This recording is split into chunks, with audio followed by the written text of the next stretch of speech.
2032ರಲ್ಲಿ ಕ್ಷುದ್ರ ಗ್ರಹ 2024 YR4 ಭೂಮಿಗೆ ಅಪ್ಪಳಿಸುವ ಸಾಧ್ಯತೆ 3.1% ಇದೆ ಅಂತ ನಾಸಾ ಎಚ್ಚರಿಸಿದೆ.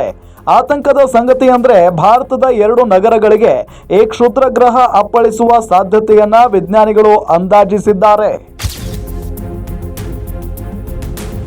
ಹೌದು, ಕ್ಷುದ್ರ ಗ್ರಹ 2024 YR4 ಭೂಮಿಯ ಸಮೀಪ 2032ರಲ್ಲಿ ಹಾದು ಹೋಗಲಿದೆ. ಈ ಸಮಯದಲ್ಲಿ ಭೂಮಿಯ ಮೇಲೆ ಇದು ಡಿಕ್ಕಿ ಹೊಡೆಯುವ ಸಾಧ್ಯತೆ ಹೆಚ್ಚುತ್ತಿದ್ದು, ಭಾರತಕ್ಕೂ ಇದರ ಕರಿಛಾಯೆ ಆವರಿಸಿರುವುದರಿಂದ ಇದು ವಿಜ್ಞಾನಿಗಳ ಕಳವಳ ಹೆಚ್ಚಿಸುವಂತೆ ಮಾಡಿದೆ. ಇದಲ್ಲದೆ ಪಶ್ಚಿಮ ಆಫ್ರಿಕಾದ ಅಬಿಡ್ಜನ್, ನೈಜೀರಿಯಾದ ಲಾಗೋಸ್ ಮತ್ತು ಸುಡಾನ್ನ ರಾಜಧಾನಿ ಖಾರ್ಟೌಮ್ ಕೂಡ ಈ ಕ್ಷುದ್ರ ಗ್ರಹದ ಬೆದರಿಕೆಯ ಹಿಡಿತದಲ್ಲಿವೆ. ಒಂದು ವೇಳೆ ಭೂಮಿಗೆ ಕ್ಷುದ್ರ ಗ್ರಹ ಡಿಕ್ಕಿ ಹೊಡೆಯುವ ಸಾಧ್ಯತೆ ಇದ್ರೆ ಅದು ಇಡೀ ಪ್ರದೇಶದ ಮೇಲೆ ಪರಿಣಾಮ ಬೀರಬಹುದು.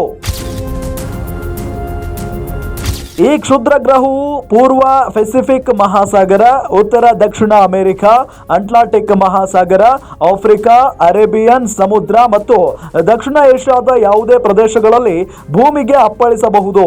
ಇದನ್ನ ರಿಸ್ಕ್ ಕಾರಿಡಾರ್ ಅಂತ ಕರೆಯಲಾಗುತ್ತದೆ. 2024 YR4 ಕ್ಷುದ್ರ ಗ್ರಹವು ಸುಮಾರು 177 ಅಡಿ ಅಂದ್ರೆ 54 ಮೀಟರ್ ಅಗಲವಿದ್ದು ಪಿಸಾದ ಲೀನಿಂಗ್ ಟವರ್ನಷ್ಟು ಎತ್ತರವಾಗಿದೆ. ಅದು ಭೂಮಿಗೆ ಅಪ್ಪಳಿಸಿದ್ರೆ ಅದು ಒಂದು ದೊಡ್ಡ ನಗರವನ್ನ ಸಂಪೂರ್ಣವಾಗಿ ನಾಶಪಡಿಸಬಹುದು. ಇದು ಪರಮಾಣು ಬಾಂಬ್ಗಿಂತ 500 ಪಟ್ಟು ಶಕ್ತಿಯುತವಾಗಿದೆ ಅಂತ ಅಂದಾಜಿಸಲಾಗಿದೆ.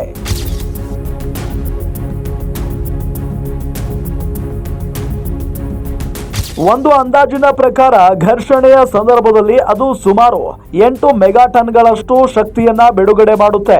ಇದು ಹಿರೋಶಿಮಾದ ಮೇಲೆ ಬೀಳಿಸಿದ ಪರಮಾಣು ಬಾಂಬ್ಗಿಂತ 500 ಪಟ್ಟು ಹೆಚ್ಚು. ಈ ಶಕ್ತಿಯ ಪ್ರಭಾವವು ಶಿಲಾಖಂಡ ರಾಶಿಗಳ ರಾಶಿ ಮತ್ತು ಭಾರಿ ಹಾನಿಯನ್ನು ಉಂಟು ಮಾಡುವ ಸಾಧ್ಯತೆ ಇದೆ.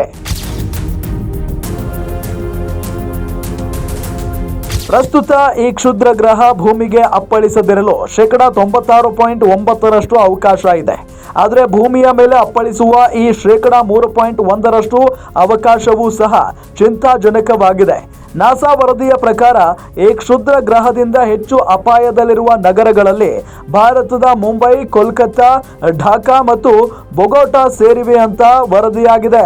ಈ ಕ್ಷುದ್ರ ಗ್ರಹದ ಪಥದ ಬಗ್ಗೆ ಹೆಚ್ಚಿನ ಮಾಹಿತಿ ತಿಳಿದು ಬಂದಂತೆ ಘರ್ಷಣೆಯ ಸಂಭವನೀಯತೆ ಕಡಿಮೆಯಾಗಬಹುದು, ಶೂನ್ಯವೂ ಆಗಬಹುದು ಅಂತ ತಜ್ಞರು ಹೇಳಿದ್ದಾರೆ.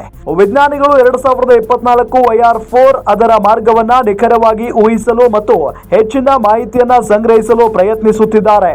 ಮುಂಬರುವ ದಿನಗಳಲ್ಲಿ ಈ ಕ್ಷುದ್ರ ಗ್ರಹದ ಡಿಕ್ಕಿಯ ಸಾಧ್ಯತೆಯ ಬಗ್ಗೆ ಹೆಚ್ಚಿನ ಸ್ಪಷ್ಟತೆ ದೊರೆಯುತ್ತದೆ ಅಂತ ತಜ್ಞರು ಆಶಿಸಿದ್ದಾರೆ. ಇದು ಸಂಭಾವ್ಯ ಅಪಾಯವನ್ನ ಕಡಿಮೆ ಮಾಡಲು ಸಹಾಯ ಮಾಡುತ್ತದೆ.